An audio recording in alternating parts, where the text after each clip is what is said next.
পঞ্চদশ সংশোধনীর মাধ্যমে সংবিধানকে কলুষিত করা হয়েছে বলে মনে করেন বিশিষ্টজনেরা। তারা মনে করেন একনায়কতন্ত্র থেকে বেরিয়ে আসতে হলে এই সংবিধানে কিছু পরিবর্তন প্রয়োজন। আর রাজনৈতিক ঐকমত্য ছাড়া সংশোধন কতটা করা যাবে তা নিয়েও সন্দিহান তারা। তবে অ্যাটর্নি জেনারেলের মতে এই সরকার সংবিধান সংশোধন করতে পারবে কিনা তাও ভেবে দেখা দরকার।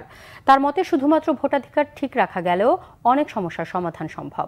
আহমেদ সরোয়ারের রিপোর্টে দেখুন বিস্তারিত।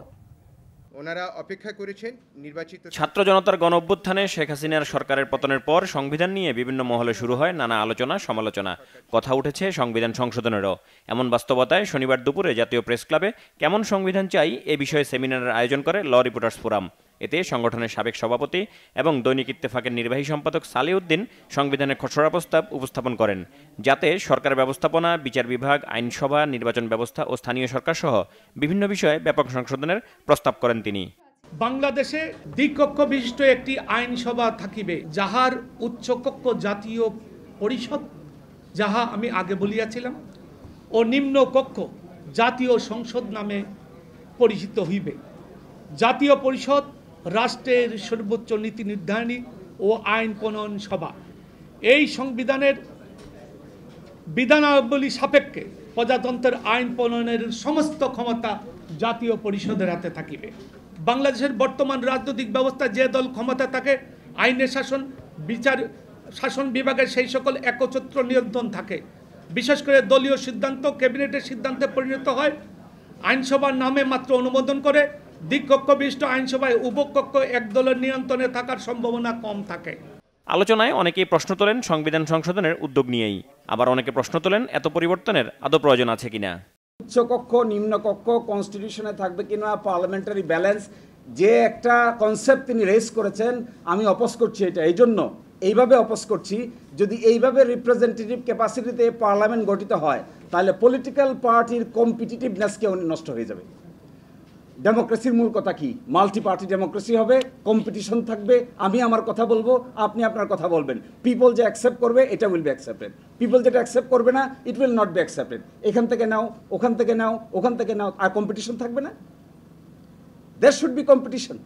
এবং ডেমোক্রেসিতে যদি কম্পিটিশন না থাকে তাহলে অথরিটারিয়ানিজম হবে, কর্তৃত্ববাদ প্রতিষ্ঠা হবে। ফ্রি অ্যান্ড ফেয়ার ইলেকশনস যে সবসময় ভালো ফলাফল আনবে তা না, but as long as we can ensure A series of elections which are freely and fairly held, 2টা 3টা 4টা সাইকেল অফ ইলেকশন হলে পরে আমার ধারণা আমাদের দেশে রাজনৈতিক কৃষ্টিগত যে পরিবর্তনটা আমরা দেখতে চাই সেই পরিবর্তনটা আসবে। সেটা আপনি সংবিধান পরিবর্তন করে কতখানি আরোপণের মাধ্যমে আনতে পারবেন সে ব্যাপারে আমার যথেষ্ট সন্দেহ আছে। তো আমাদের এখানে তর্কটা শুরু হয় হচ্ছে আসলে সংবিধানে বিসমিল্লাহ থাকবে কি থাকবে না, আমরা কি সেকুলার না নন সেকুলার, আমরা বাংলাদেশি না বাঙালি।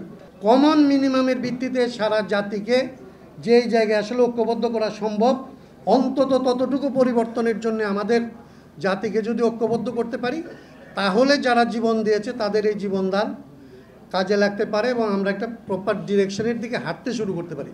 বিশিষ্টজনদের মতে সংবিধান শুধু আইনজ্ঞদের বিষয় নয়, জনগণেরও এতে ভূমিকা আছে। তারা বলেন সংবিধানটাকে নষ্ট করা হয়েছে কাটাছেঁড়া করে। সংবিধানটাকে নষ্ট করা হয়েছে অনেকগুলো সংশোধনের মাধ্যমে নষ্ট করা হয়েছে। সবচেয়ে বেশি নষ্ট করেছে বোধহয় পঞ্চদশ সংশোধনী। আপনারা জানেন যে পঞ্চদশ সংশোধনীর মাধ্যমে সংবিধানের 1/3কে পরিবর্তন করা হয়েছে, 1/3 বেশি, এবং এগুলোকে সেই 7খ মাধ্যমে পরিবর্তনযোগ্য নয় এরকম করা হয়েছে। তো এটা সম্পূর্ণ অসাংবিধানিক এবং একই সাথে ওই এক সংসদ আরেক সংসদের হাত পা বেঁধে দেওয়া কোনোভাবেই গ্রহণযোগ্য নয়। কাটাছেঁড়া হয়েছে 17 বার, যে যার মতো সুবিধা পেয়েছে সেটা কাটাছেঁড়া করেছে এবং পঞ্চদশ সংশোধনীতে এসে এটাকে পঞ্চদশ সংশোধনীর এসে এটাকে একেবারে সর্বনাশ করেছে, এটা সত্যি। কিন্তু স্বৈরাচার বা স্বৈরাচার বৃত্তি সংবিধান করে না, এটা মানুষের মানসিকতা। আমাদের দেশের প্রত্যেকটা সরকার যখন আসে ক্ষমতাকে দীর্ঘতর করার জন্য তারা প্রায় সবাই চেষ্টা করে গেছে। সমস্যাটা সেই সব শাসকের যারা স্বৈরাচার হয়েছে এই বইয়ের না। ডক্টর ইউনূসের প্রতি সবার যে রেসপেক্ট, শ্রদ্ধা, আস্থা, সেইটাকে কাজে লাগানোর জন্য এটা একটা দারুণ সুযোগ যে একটা সর্বদলীয় কনফারেন্স করে সেখানেই একটা সমঝোতা তৈরি করা হোক এবং সেই সমঝোতার ভিত্তিতে সংবিধানের ভবিষ্যৎ পথরেখা নির্ধারণ করা হোক। পঞ্চদশ সংশোধনী বাতিল ছাড়া সংবিধানকে গণতান্ত্রিক চেহারায় ফিরিয়ে আনা সম্ভব নয় বলে মনে করেন আলোচকরা।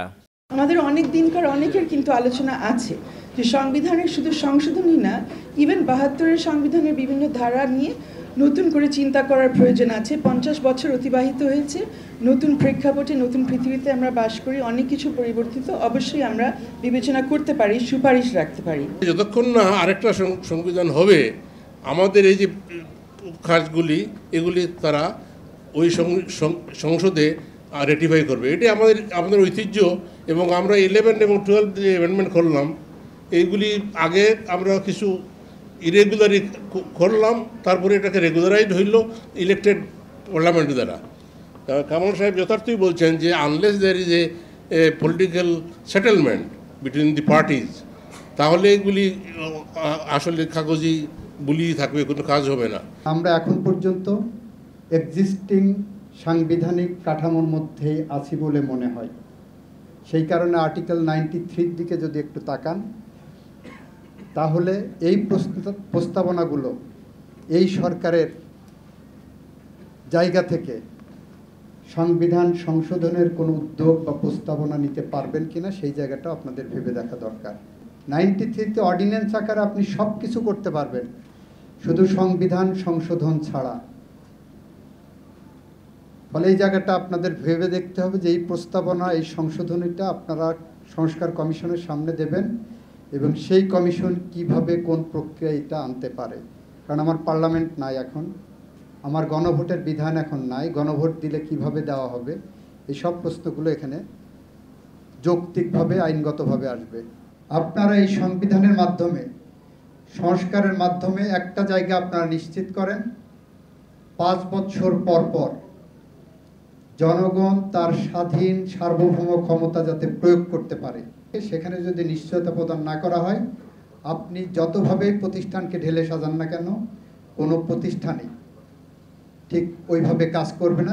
সংবিধান ঠিকমতো লেখা না হলে কাউকে জবাবদিহিতার আওতায় আনা যাবে না উল্লেখ করে আলোচকরা বলেন, নিষ্ঠাবান না হলে পরিবর্তন বা সংশোধন যাই করা হোক না কেন, কোনো কাজ হবে না। আহমেদ সরওয়ার, বাংলা ভিশন, ঢাকা।